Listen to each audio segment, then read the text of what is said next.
And so China has defeated the United States of America Navy. The world has finally achieved peace.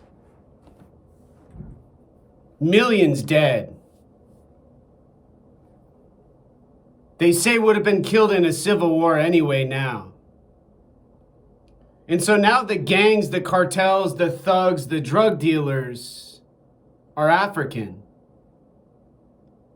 And their ethnicity and their culture and their dialect and their privilege and their sound and their echo and their music and their art and their entertainment are dominant now.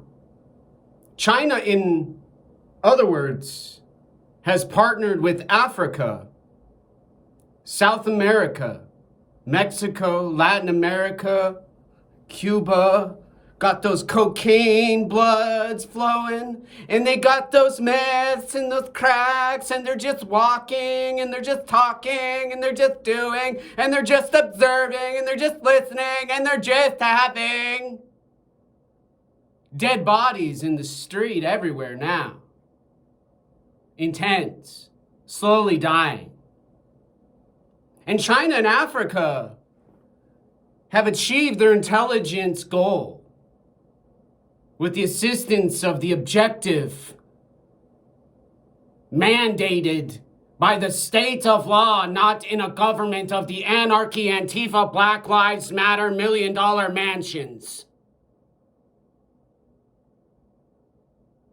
Humans wearing clothes made in China, saying to anyone wearing a United States of American flag, they are veterans and they are making sure I put mine away. They get what I'm doing. They have their paperwork. And what did I do? Where was I? What did I know? What was my Department of Defense number? They've asked me also.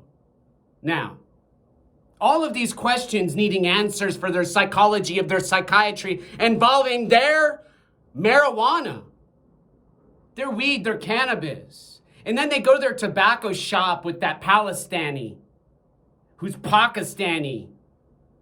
And then they eat that Hindu, voodoo, Hindu shit, and then they smoke that crack. Hit that meth.